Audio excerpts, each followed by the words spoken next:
이 알베르 까뮈라고 하는 사람이 쓴 글 중에 오해라고 하는 글이 있습니다.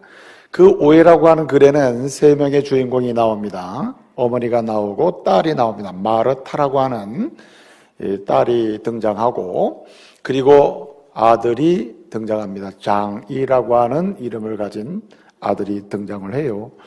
그 장이라고 하는 이 아들은 어릴 때 집을 나가서 돌아오지 않고 있습니다. 모녀는 사랑하는 아들이 돌아오기를 소원하며 그들의 삶을 영위해가고 있는 거죠. 이 스토리는 유럽의 중부 내륙의 한 마을에서 진행되는 이야기로 전개가 되고 있습니다. 이 모녀가 자신들의 삶의 부유함을 또 넉넉함을 경험하며 살기를 소원하면서 돈을 벌려고 했으나 돈이 안 벌리는 거예요. 그래서 그는 여인숙을 이제 운영하게 된 겁니다. 여인숙을 하면서 돈을 모아보니 돈이 잘 안 모아지겠죠? 그래서 생각한 끝에 모녀는 둘이 의논을 하는 거예요. 그리고 내린 결론은 우리가 돈을 제대로 벌려면은 이제 이 여인숙에 들어오는 사람들을 통해서 돈을 벌어야 되니까 혼자 오는 사람들 중에서도 부자처럼 보이는 사람들, 돈을 많이 가지고 있는 것처럼 그렇게 느껴지고 경험되는 그 사람을 통해서 돈을 벌자는 거죠. 그래서 의논한 그때에 홀로 들어오는 사람에게 결정적인 순간에 마취제를 타서 기절을 시키는 겁니다. 그리고는 돈을 뺏고 그 기절한 사람을 강물에다가 그냥 버려버리는 거예요. 끔찍하죠. 그래서 돈을 모아가는 겁니다. 한마디로 살인을 통한 부를 축적하는 거죠. 매일매일 순간순간 들어오는 사람을 이렇게 저렇게 처리를 하면서 돈을 모아가는 겁니다. 집을 나간 그 아들 장이라는 사람은 어떻게 됐나? 그런 집을 나가서 여러 가지 삶의 여정에 고생을 하고 그 과정 속에 한 여인을 만나고 그래서 행복한 가정을 건축하게 됩니다. 돈도 법니다. 그리고 어느 날 그 아내에게 이야기하는 겁니다. 나는 나의 고향으로 돌아가리라. 고향에 가서 나의 부모를 만나보리라. 나의 조국을 찾아보리라. 하고는 나를 잡아서 이 장이라고 하는 사람이 고향을 찾아옵니다. 와보니까 어머니와 누이가 여인숙을 운영하면서 살고 있는데 어떻게 살고 있는지 궁금한 거예요. 그래서 자기의 신분을 밝히지 아니하고 그 여인숙에 투숙을 하게 된다는 말이죠. 그 여인숙에 들어가서 이제 잠을 청하고 이야기를 하고 살피는데 그 모녀는 변함없이 부자처럼 보이는 그 한 남자, 집에 투숙한 그 사람을 마취를 타서 먹이고 그리고 돈을 빼앗습니다. 그리고 시신을 강물에 던져버려요.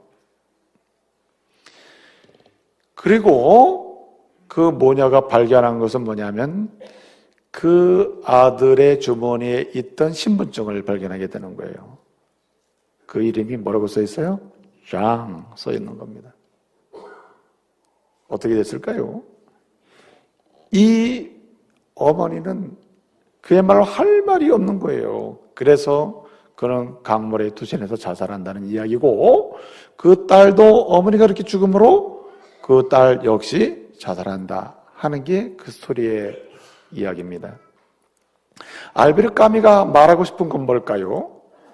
그냥 보편적인 이야기를 한다면 이렇게 말할 수 있습니다. 범죄의 마지막은 비극으로 끝날 수밖에 없다. 범죄를 통하여 어떤 것을 과정적으로 많이 얻든 누리든 상관없이 범죄의 끝자락은 비극이고 멸망이고 파멸이라는 것을 말해주는 것이죠. 그런데 까미가 더 진짜 말하고 싶은 것은 뭐냐면 인간의 본성이란 죄성으로 가득 차 있고 죄된 마음으로 다 있는데 인간으로부터 나온 많은 계획들이 사람을 행복하게 만들 수 없다는 겁니다.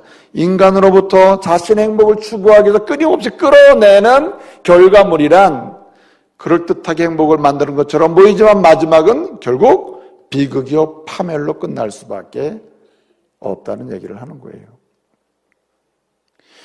여러분, 죄로 시작해서 행복해진 사람이 세상에 존재할까요? 존재할 수 없습니다.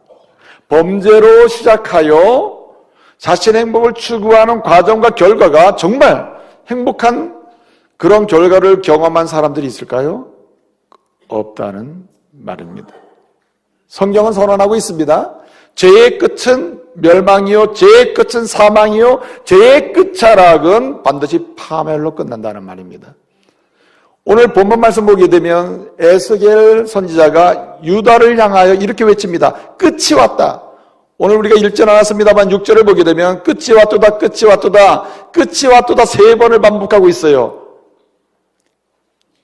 캐츠바, 캐츠라는 말은 말하자면 끝이라는 말이고 바, 왔다는 뜻입니다. 캐츠바. 6절을 보게 되면 끝이 왔다, 캐츠바, 하캐츠바, 캐츠바 이렇게 외치고 있어요. 끝이 왔다. 근데 사실 끝이 온 건 아니에요. 이러한 끝이 왔다고 하는 말을 듣고 있는 유다의 상황이란 그냥 객관적으로 멸망이 지금 막 와 있는 건 아닙니다. 그런데 에스겔 선지자는 끝이 왔다고 선언합니다. 하나님 말씀을 예언하고 있는 거죠. 왜 그렇습니까? 남쪽 유다의 모든 이스라엘 사람들이 그 시작 자체가 범죄로, 죄악으로, 불순종으로, 불의로 시작했기 때문에 끝까지 가보나 마나 끝은 어떻게 해요? 파멸이라는 거죠. 결론은 끝은 파멸이라는 겁니다. 그리고 그 끝이 오고 있다는 예언의 말씀을 하고 있는 거예요. 사랑하는 성도 여러분, 우리가 하나님 앞에서 인생을 살면서 하나님이 싫어하시는 관점에서 또는 싫어하시는 자리에서 싫어하시는 사고와 생각에서 시작되는 모든 것은 과정적으로 우리에게 굉장히 많은 유익을 주는 것처럼 보일지라도 기억하세요. 끝은 파멸입니다. 끝은 멸망이에요. 끝은 사망이에요. 끝은 죽음입니다. 끝은 재앙이에요. 끝은 심판이에요. 오늘 에스겔 선지자를 통해서 주님은 이 사실을 말씀하고 있는 거예요. 여러분, 구약 성경을 보게 되면 하나님께서 때를 따라 선지자를 세우셔가지고 하나님의 백성들과 세상 사람을 향하여 하나님의 뜻을 전하십니다. 우리는 그들을 향하여 선지자라고 하죠. 예언자라고 합니다. 그 예언자들을 통하여 선지자를 통해서 하나님께서 주시는 말씀하고자 하는 궁극적 메시지 중에 하나가 뭐냐면 그 한 가지가 내가 여호와인 줄 알게 하리라는 거예요. 내가 여호와인 줄 알게 하리라. 내가 여호와인 줄 세상에 알게 하기 위하여 말씀을 준다는 말입니다. 여호와인 줄 알게 하기 위하여. 너희가 내가 여호와인 줄 알리라, 내가 여호와인 줄 알리라, 내가 여호와인 줄 알리라, 이렇게 하기 위하여 말씀을 주신다는 말입니다. 여러분, 에스겔 선지자를 통해 주신 에스겔서 말씀을 보게 되면은 다른 선지서의 예언서의 말씀보다도 내가 여호와인 줄 알게 하리라고 하시는 이 메시지가 다른 선지서의 말씀보다 훨씬 더 많이 강조돼요. 훨씬 더. 왜 다우캠 키 아니 여호와, 왜 다우캠 알리라 키 뭐뭐인 줄 아니 내가 여호와인 줄 알리라. 왜 다우켄 키 아니 여호와 내가 여호와인 줄을 너희가 알게 하겠다. 뭘 통하여? 선지자를 통해서 주시는 말씀을 통해서 이것을 알게 하겠다는 거예요. 여러분, 오늘 에스겔 선지자는 유다 사람들에게 끝이 왔다, 끝이 왔어, 범죄로 시작하는 이 마지막은 끝, 파멸이다, 종말이다, 심판이다, 이게 왔다고 선언하면서 이 사건을 통해서 하나님이 여호와인 줄을 알게 될 것이다 라고 선언하고 있는 거예요. 그런데 여러분, 하나님께서 여호와인 줄 알게 하시려고 말씀을 주시는데 어떤 여호와인 줄 알게 하시기를 원하실까요? 항상 선지서는 두 방향에서 하나님을 알려주시기를 원하십니다.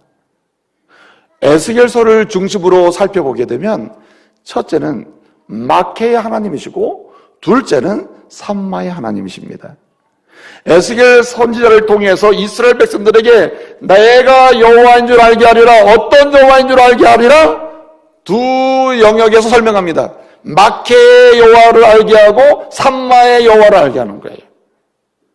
오늘 본문의 7장 9절을 보게 되면 내가 나 여호와는 때리는 이인 줄 알리라. 때리는 이인 줄. 여기 때린다는 말은 마케입니다. 마케. 때리는 사람, 죽이는 사람, 멸망하는 사람, 심판하는 사람, 저주하는 사람, 무너지게 하는 사람, 깨트리는 사람. 요 모든 말을 한마디로 뭐냐면 마케라고 그래요. 마케. 하나님은 에스겔을 통하여 이스라엘 백성들에게 알려주고자 하시는 거예요. 하나님은 어떤 분인가? 마케의 하나님이다. 여호와 마케 하나님이다. 그리고 에스겔 선지자를 통해 또 알려주고자 하시는 하나님은 어떤 분인가?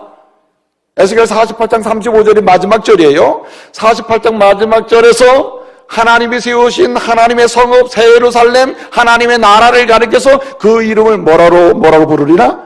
여호와 산마로 부르리라. 산마.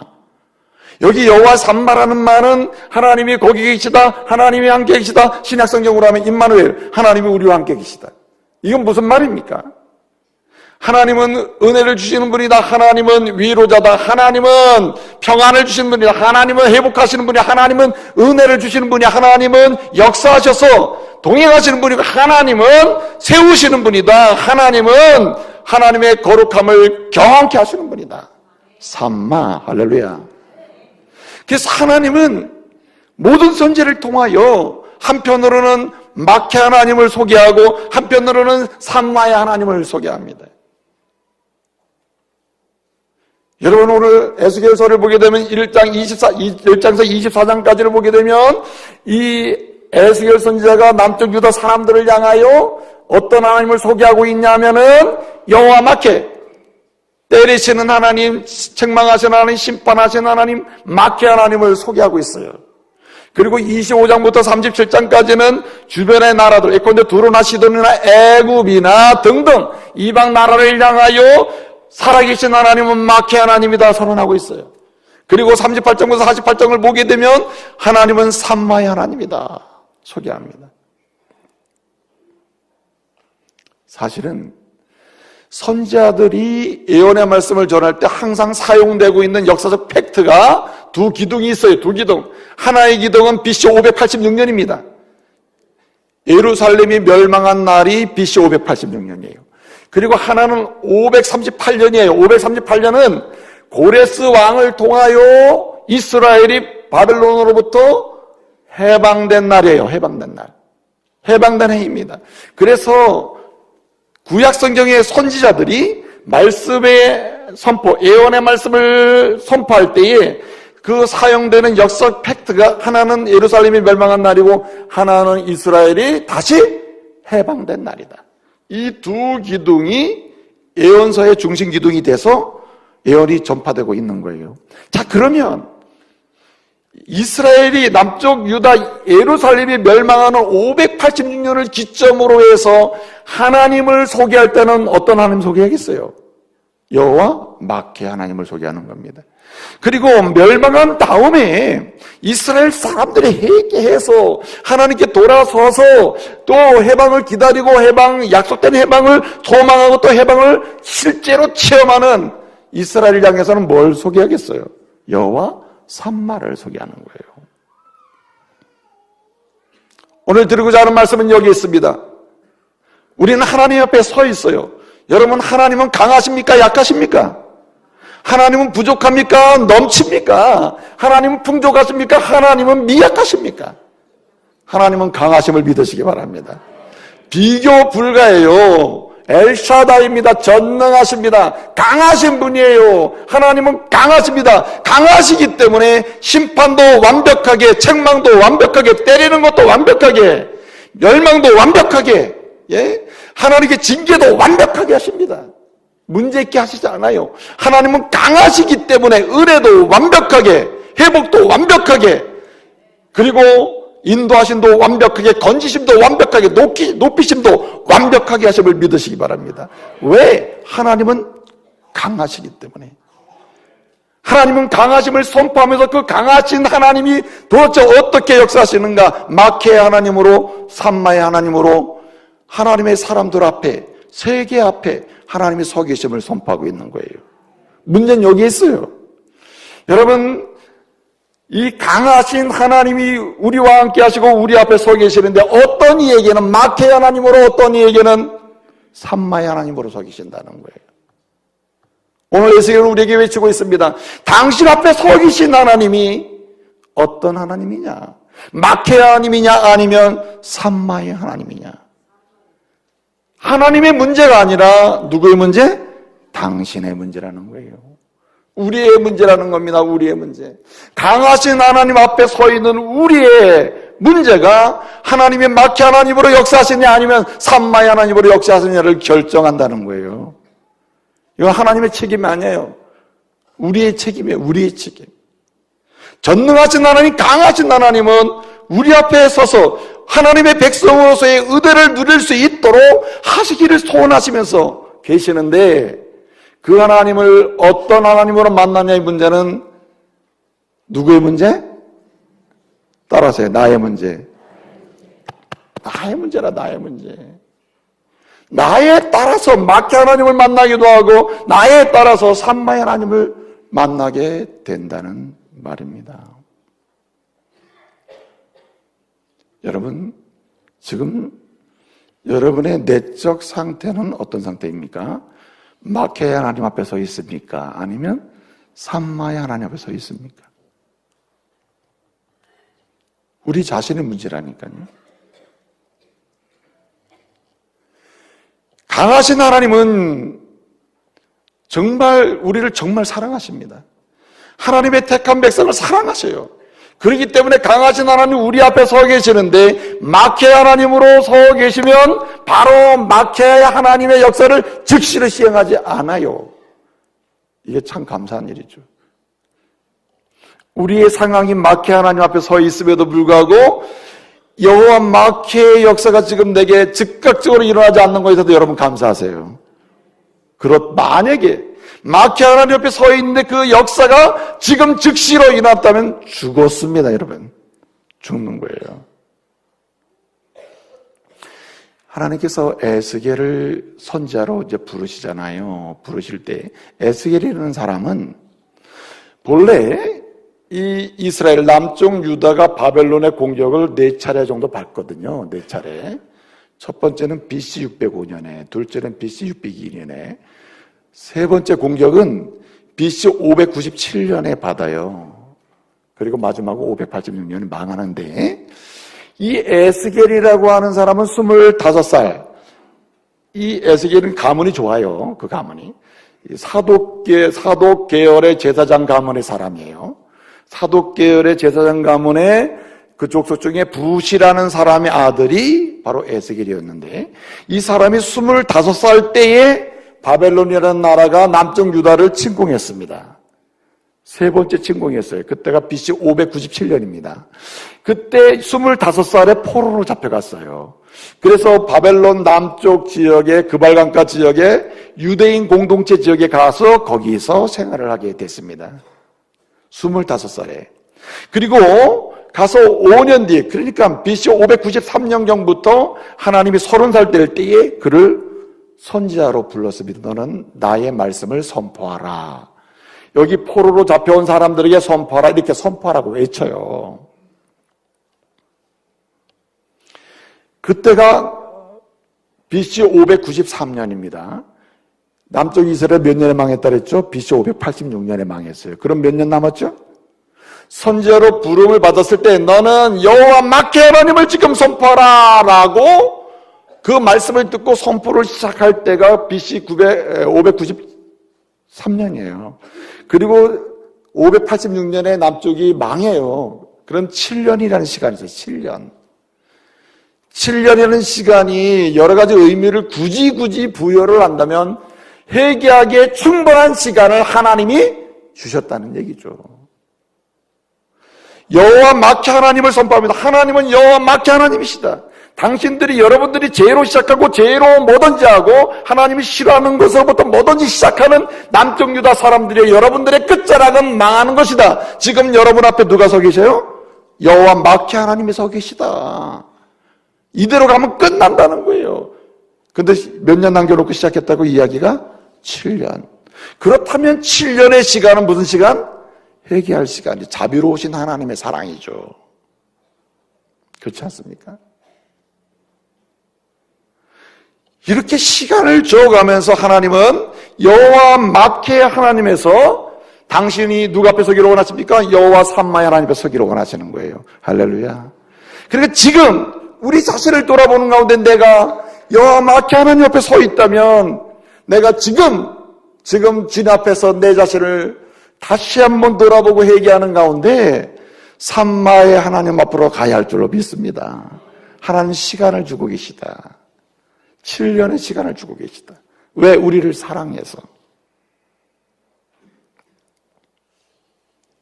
그러므로 여러분, 내가 마케 하나님 앞에 서 있는 정말 비천하고 심각한 상황에 있다면 우리는 다시 회개함으로 삼마 하나님 앞에 서야 돼요. 그분이 내게 계심으로, 나와 함께 계심으로, 내가 은혜가 있고 내가 살맛이 나고 내가 소망이 있는 하나님의 사람이 되어야 할 줄로 믿습니다. 그러면 여러분, 회개란 뭡니까? 회개하는 첫째는 내가 죄인이구나 하는 걸 생각해야 돼요. 이 메타노에오라는 말이 있습니다. 재구해서 생각해 본다는 뜻이거든요.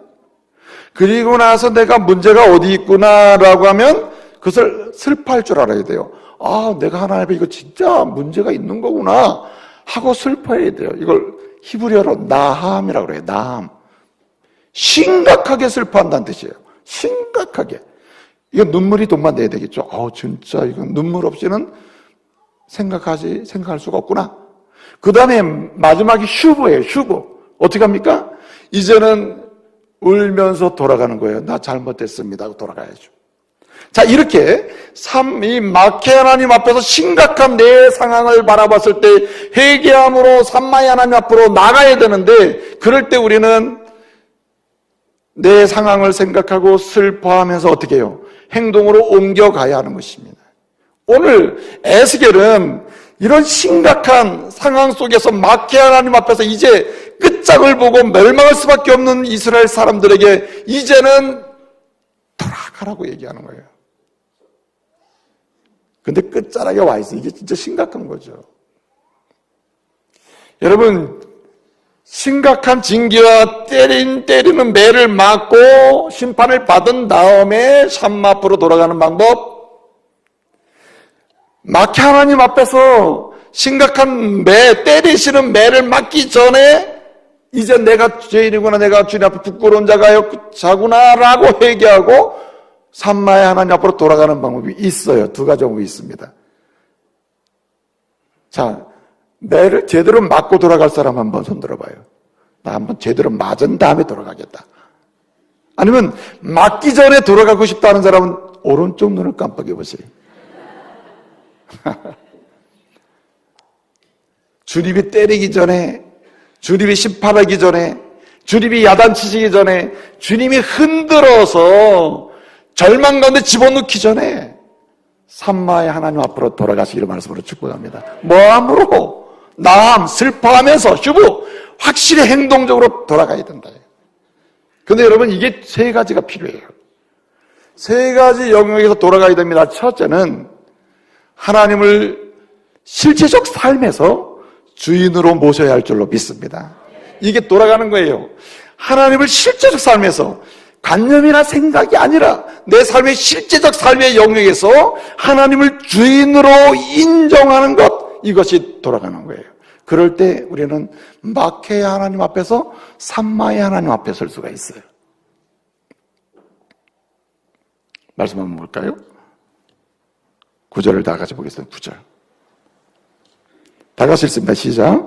내가 너를 불쌍히 여기지 아니하며 긍휼히 여기지도 아니하고 너의 행위대로 너를 벌하여 너의 가증한 일이 너의 중에 나타나게 하리니 나 여호와가 때리는 이임을 내가 알리라. 여기 하나님이 왜 때리신다고 했습니까? 너의 뭐 때문에? 가증한 일 때문에. 가증한 일 때문에 여기 때린다는. 가증한 일. 이 가증한 일이라는 게요, 무슨 말이냐면, 이 토아보타크라고 그래요. 토아보타크. 토아보타크라는 말인데, 너의 가증한 일, 이런 말이거든요. 토아보타크라는 말은 뭐냐면, 한마디로 구역질 난다는 뜻이에요. 구역질 난다. 여러분, 어떤 경우에 구역질이 납니까? 구역질 나는 경우 있죠. 진짜 막 구역질이 난다. 정말 못 볼 것을 보거나 느끼지 말아야 될 것 느끼거나 경험하지 못할 것을 경험하면 구역질 나는 거 아니에요. 예? 인격적으로 구역질이 날 수도 있고 실제로 구역질이 날 수도 있잖아요. 하나님이 우리를 보고 구역질이 난다는 겁니다. 하나님이 우리를 보고 구역질이 날 때는 날 상황이 되잖아요. 그럼 하나님은 우리 앞에 마케 하나님을 서게 되시는 거예요. 근데 그 마케 하나님 앞에서 우리가 산마의 하나님으로 나아가는 방법이 뭐냐면 하나님 보실 때 구역질 나는 이 가져간 일을 어떻게 해요? 버리는 것인데 이 구역질 나는 이 가져간 일 요게 뭐냐? 요게 주인을 바꾼 상태를 가리키는 거예요. 여러분, 남쪽 유다 당시에 이 에스겔 선지자가 이 말씀을 줄 때 남쪽 유다의 그 예루살렘 성전 있잖아요. 그 예루살렘 성전이 만신전이 됐다니까요. 온갖 이방 나라의 우상들이 안 들어온 게 없는 거야, 안 들어온 게. 하나님을 섬긴다고 하는 성전에다가 온갖 우상의 잡다한 신상들을 집어넣는 거예요. 하나님이 제일 싫어하는 게 뭡니까? 하나님의 자리를 뺏는 겁니다. 하나님이 주인이신데 자신이 주인이 되는 그 상태가 제일 하나님 보실 때 가증한 거예요. 하나님 제일 싫어하시는 거예요. 여러분이 주인은 집에 누군가가 들어와서 주인 노릇하면서 여러분에게 뭔가를 지시하거나 요구하고 있다면 이게 얼마나 황당합니까? 그렇죠? 우리 하나님은 제일 가증하게 여기는 게 뭐냐면 주인을 바꾸는 거예요. 하나님이 주인인데 생명의 주인이고 삶의 주인이고 우리의 모든 인생의 주인이 하나님이신데 우리가 주인이 되든지 아니면 우리가 주인처럼 여기는 돈을 주인으로 모셔놓든지 명예와 권력을 쾌락을 주인으로 모셔놓을 때 하나님은 구역질 난다는 거예요. 이럴 때 하나님 어떤 하나님? 마귀의 하나님으로 가차없이 심판해 버리시는 거예요. 가차없이. 그래서 오늘 에스겔은 말하는 겁니다. 너의 가증한 일에서 떠나야 한다는 거예요. 가증한 일에서. 7년의 시간에 여유를 주고 하나님이 끝이 없다고 외치는 이유는 심각하게 너의 상황이 주인을 바꾼 상황이 어떤지를 알아보고 인식하고 깨우치라는 말이죠. 우리 예수님께서 하신 말씀 중에 마태복음 7장 21절 사람이 주여 주여 한다고 다 천국 갑니까? 아니잖아요. 말로는 주님이 주여 주여 당신이 내 주인입니다. 당신이 주인입니다 하면서 주님께 이야기하는데 사실은 필요에 따라서 주님을 불러드리는 거 아닙니까?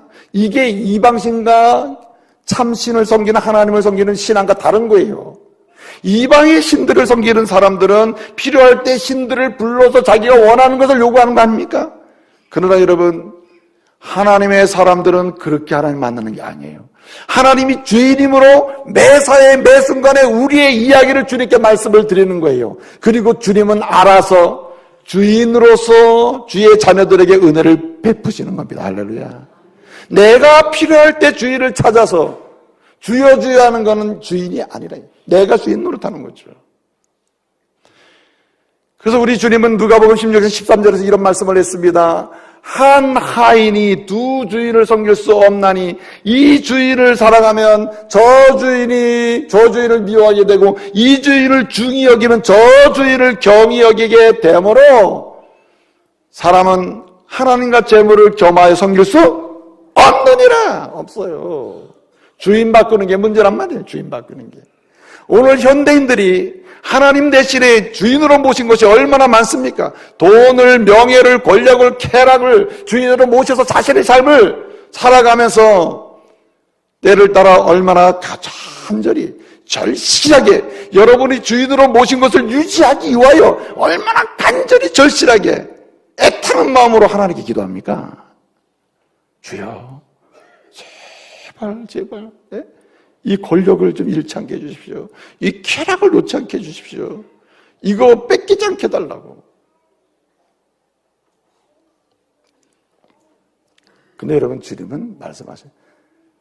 그러기 전에 주인을 바꿔라. 내가 주인이다. 내가. 주인 바꾸라고 얘기하는 거예요. 주인 바꾸라고. 여러분 야고보서는 이렇게 말합니다. 야고보서 4장 8절에서 이렇게 얘기해요. 하나님을 가까이 하라. 그리하면 내가 너희를 가까이 하리라 했어요. 여러분, 이 말씀 은혜돼야 안 돼요? 은혜되면 아멘. 아멘이죠? 아주 쉽죠. 하나님 가까이 하면 하나님 우리를 가까이 준다. 참 부담 없는 말씀이에요. 그런데 그 다음 말씀은 부담 없게 만들지 않습니다. 너희 손을 성결하게 하라. 너희 손을 깨끗하게 하라. 그것이 하나님을 가까이 하는 거래요. 너희 마음을 정결하게 하라. 그것이 하나님을 가까이 하는 거래요. 좀 심각해지죠. 손을 깨끗이 하고 마음을 정결, 이 말은 주인을 바꾸는 겁니다. 주인을. 내가 원하는 것을 잡고 있는 게 아니라 내 손을 주님께 맡기고 주님이 내 손을 끌고 가도록 주인을 바꾸는 겁니다. 그럴 때에 우리는 삼마의 하나님 앞에 서게 될 줄로 믿으시기 바랍니다. 하나님이 나와 함께 하신다. 우리와 함께 하신다. 그 은혜를 누리는 거 아니겠어요? 사람이 자기가 주인 노릇하면 바뀌는 게 별로 없는데 진짜 바뀌는 거 하나예요. 성급해 사람이. 하나님이 주인 되시면 하나님의 스케줄에 따라 인생이 진행되고 주님을 따라가다 보니 주님의 완벽하신 강하신 하나님, 능력의 하나님이 완벽하게 나를 위하여 길을 놔주시는데 내가 주인이 되고 하나님을 때를 따라 불러서 하나님을 이용하거나 사용하려고 하는 사람들은 항상 성급하다고요. 성급해. 여러분, 중국 고사에 그런 얘기가 있잖아요. 한 노인이 아들과 말 한 피를 가지고 있었다는 거예요. 어느 날 이 말 한마디, 그 마구간에 있던 이 말이 도망을 쳐버렸어요. 한 마리밖에 없는 양, 이 말이 말이죠. 그래가지고 아들하고 막 찾아도 찾을 수가 없는 거예요. 그래서 실망하고 낙담하고 있는데 그 동네 사람이 와서 얘기하는, 참 재수도 없네요. 한 마리 있던 말이 도망갔으니 재수도 없네. 이 집안은 재수 없는 집안이네요. 그러니까 이 노인에게 얘기해요. 그렇게 쉽게 단정하지 말아라. 그 다음날 보니까 나갔던 이 말 한 마리가 야생마 11마리를 들고 들어온 거예요. 마구간에 12마리 말이 있는 거야. 이걸 보고 동네 사람들이 와서 알고 보니까 이 집은 재수 있는 집이네. 재수 있는 집.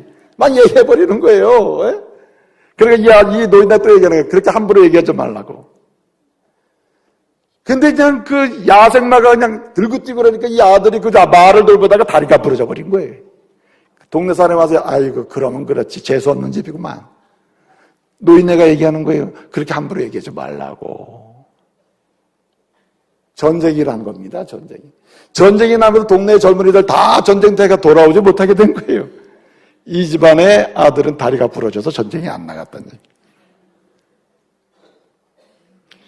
여러분, 왜 사람이 성급하게 판단하면 자기가 주인이 되고 자기가 주관적으로 모든 세계관의 중심이 돼 있으면요 성급합니다. 다 성급해요. 그래서 망하는 겁니다. 인간의 끝자락은 망하게 돼 있다 이게.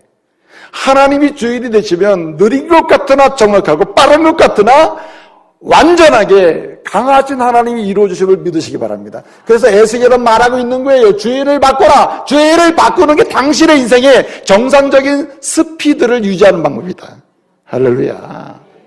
내 인생의 스피드를 유지하는 방법은 하나님을 주인으로 인정하고 그분을 따라가면 되는 거예요. 그분을 따라가면. 퀴즈를 내겠습니다. 에스겔의 뜻이 뭐죠? 에스겔 1번 하나님은 강하시다. 2번 하나님은 약하시다. 하나님은 강하시다는 뜻이.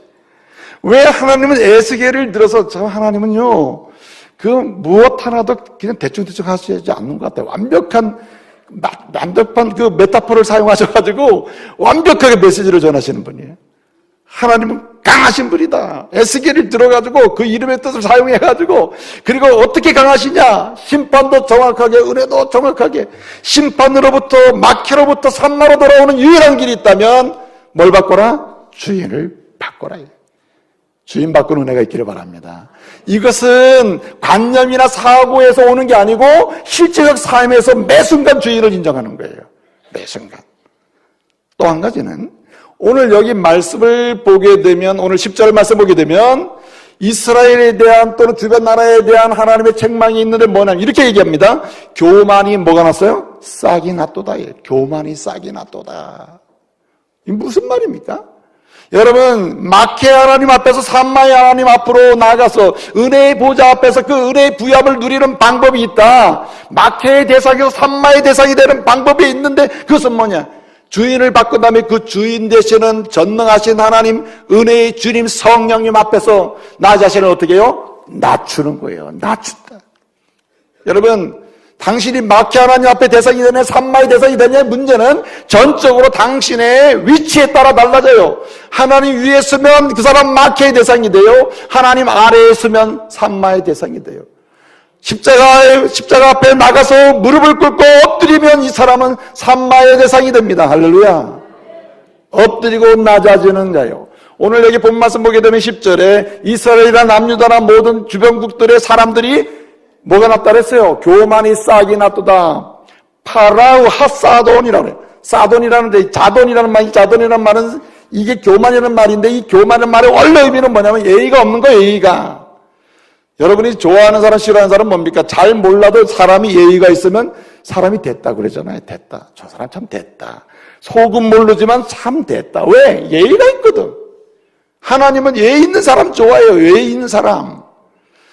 하나님 앞에 예의를 차릴 줄 알아야 돼요. 영적인 예의가 있어야죠. 하나님은 주인이면 우린 종아 아닙니까? 하나님이 큐리오스면 우린 둘로서 아니에요. 낮아져야죠. 낮아져야지. 높아지면 안 되는 거 아닙니까? 그게 예의죠. 높으신 하나님 앞에 더 높아져? 안 되죠. 높으신 하나님 앞에 우리가 낮아질수록 주의 은혜는 내려올 줄로 믿습니다. 주께서 임재하시는 거 아니에요. 그렇죠.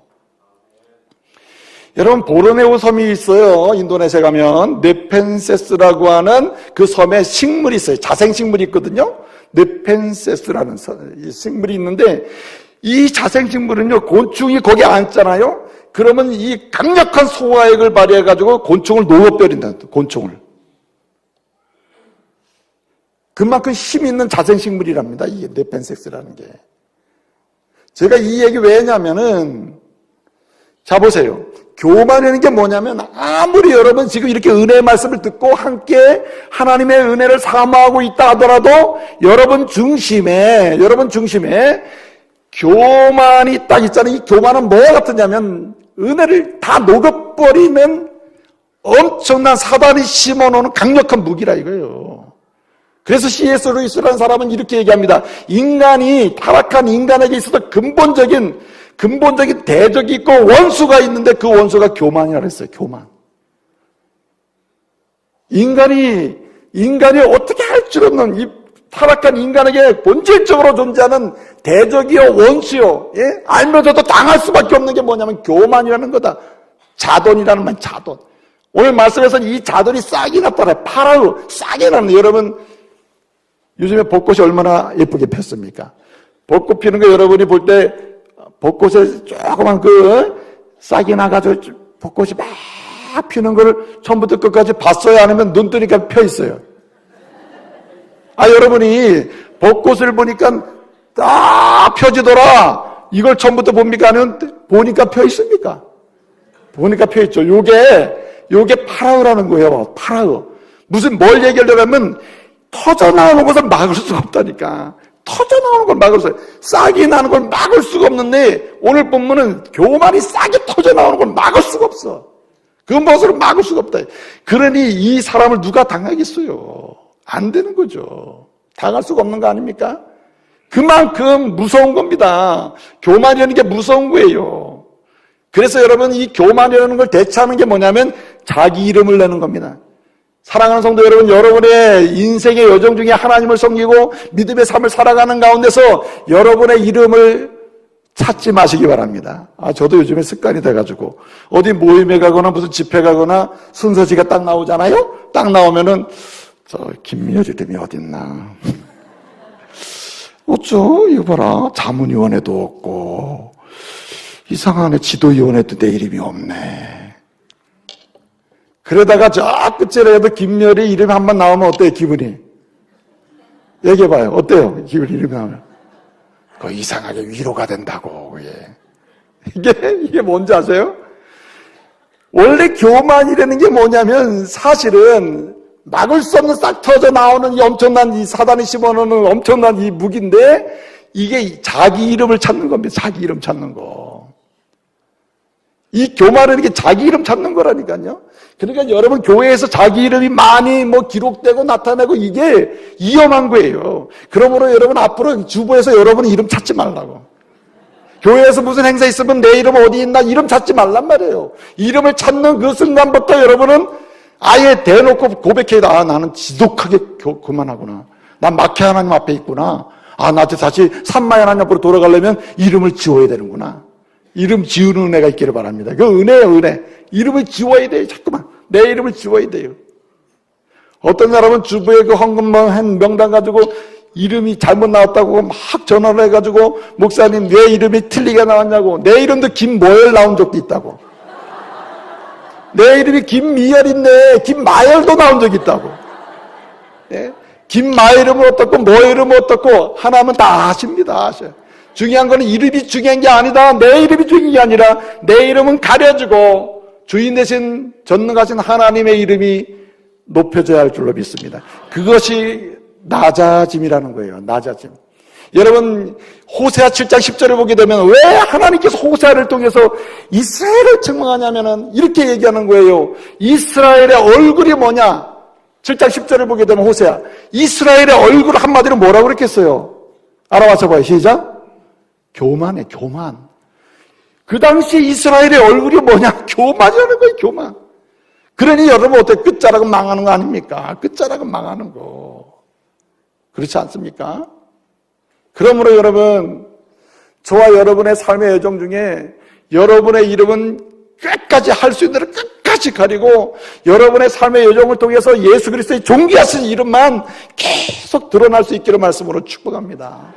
마지막 한 가지 꼭 드리고 싶은 말씀이 있어요. 자 보세요. 산마의 하나님 앞으로 나가는 하나님의 사람들, 마케 하나님 앞에서 떠나는 사람들, 그리고 시간을 줬을 때 자비로우신 하나님의 그 은혜의 기회를 사용해서 산마의 하나님 앞으로 나아가는 사람들, 어떤 사람들입니까? 여러분 오늘 12절을 보게 되면 하나님의 때가 임박했고 임박했다 이 스피드가 막 느껴지잖아요. 이제 끝이 막 와 있는 상태가 느껴지거든요.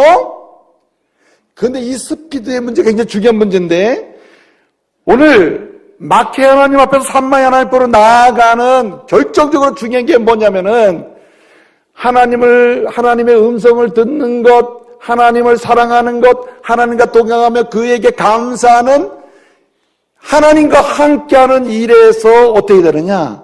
스피드, 부지런해야 된다는 거예요. 부지런해야 된다. 남쪽 유다의 문제가 뭐냐면 영적인 게으름이 문제입니다. 영적인 게으름. 기도하지 않아도 찬송하는데 부지런함이 없어도 열정이 없어도 전혀 느낌이 없이 살아갈 수 있는 신앙이라면 이게 벌써 마케 하나님 앞에 서 있는 거예요. 그래서 제가 늘 드리는 말씀입니다만은 사도 바울은 로마서 12장 10절에 뭐라 그랬습니까? 예? 부지런하여 게으르지 말고 열심을 품고 뭐라 그랬어요? 주를 섬기라 하고 있습니다. 여기 부지런함이나 열심을 품고 뭡니까? 예? 게으르지 않고 요 말은 하나님을 사랑하는 것, 하나님의 음성을 듣는 것, 하나님과 동행하는 것에 감사를 표현하는 것, 한마디로 하나님과 함께하는 교제 영역 아닙니까? 이 영역에서 부지런하는 사람이 여러분 게으른 것은 그냥 게으름이 아닙니다. 게으른 것은 그냥 게으른 것이 아니라 하나님을 떠나는 거예요. 따라서 게으름은 하나님을 떠나는 것이다. 게으른 것은 그냥 유지하는 개념이 아니라니까요. 게으름은 자기도 모르게 하나님을 멀리해지 떠나가는 것과 똑같은 거예요. 하나님을 떠나가는 거란 말이에요.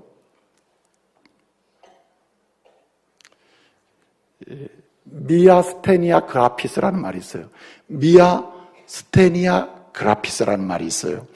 이 말의 원래 의미는 의학적인 용어인데 뇌에서 사인을 보내면 근육이 움직이잖아요. 손을 움직여라 하면 이게 움직이는 거 아닙니까? 근데 뇌에서 신호를 아무리 보내도 근육이 움직이지 못하는 마비 상태에 있는 상태를 의학적인 용어로 미아스테니아 그라피스라고 그래요. 이게 무서운 거라는 거예요, 이게. 그런데 오늘 에스겔은 우리에게 뭘 지적하고 있냐면은 아무리 하나님의 은혜의 말씀으로 우리에게 각각 영적인 영역에 사인을 아무리 시그널을 보내도 뭐가 하잖아요. 영적인 근육이 움직이지 않고 있다는 거예요. 이게 기막히다는 거예요, 지금 에스겔은. 움직이지 않는 상태. 이게 불행하다는 거예요. 그러므로 사랑하는 성도 여러분, 하나님의 말씀의 사인이, 시그널이 우리에게 신호로 주어질 때 즉각적으로 여러분의 영적인 손과 발과 눈과 여러분의 귀가 움직일 수 있는 하나님의 사람들 되시길 말씀으로 축복합니다. 즉각적인 반응이 일어나야지. 즉각적인 반응이, 예? 바로바로 반응이 일어나야 되는 것이죠. 에드워드 기본이라고 하는 사람이 로마 제국의 멸망사라는 책을 썼다고 제가 소개한 적이 있죠. 그 책을 보기엔 로마 제국, 1000년 이상의 그 강력한 로마 제국이 왜 멸망했나? 에드워드 기본은 연구하면서 5가지 이유를 뚝 따져서, 첫 번째 이유가 뭐냐면 질서의 파괴다.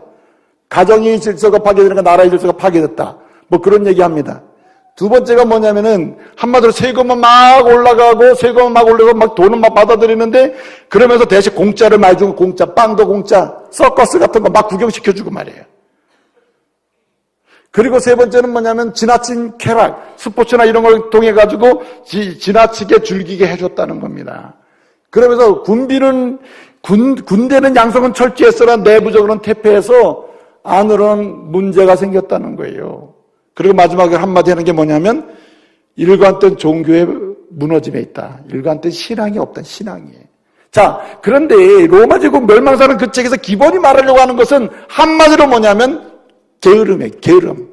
역사적 게으름은 역사적으로 그 나라를 망하게 만듭니다.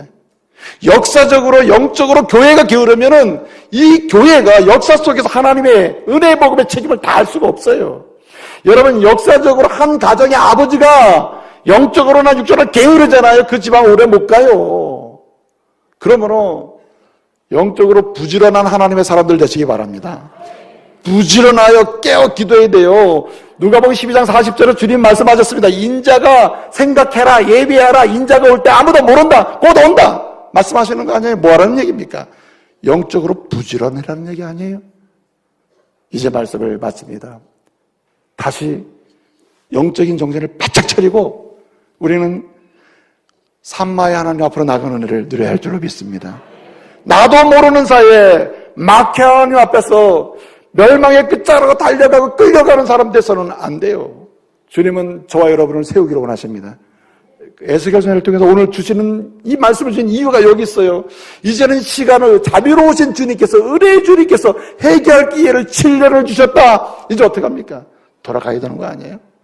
주여, 이제 마케 하나님 앞에서 산마의 하나님 앞으로 나가기를 원하오니 주님 주인을 바꾸게 해주십시오. 주인 되신 하나님 앞에서 낮아지게 해주십시오. 그리고 주님과 함께하는 주님 사랑, 주님 말씀 듣기, 음성 듣기, 주님을 섬기며 감사하는 일에서 영적인 부지런함이 회복되게 해주십시오. 기도하는 가운데 나갈 수 있는 은혜가 있기를 말씀으로 축복합니다. 기도하겠습니다. 은혜로우신 아버지 하나님 감사 찬송 영광 돌려드립니다. 이 시대가 우리를 죄악으로 끌어들이고 망하는 세상으로 나가게 하며 악을 행하고 음란과 정욕에 빠지게 하는 이런 시대가 되었사오니 주여, 우리 교회와 우리 가정과 우리 조국과 세계 열방을 지켜주시옵소서. 마케 하나님 앞에서 멸망으로 달려가는 끝이 왔다는 대상이 되는 게 아니라 이제는 다시 산마의 하나님 앞에서 세우시는 주의 은혜의 영광을 보게 하여 주옵소서. 예수님의 이름으로 기도하옵나이다. 아멘.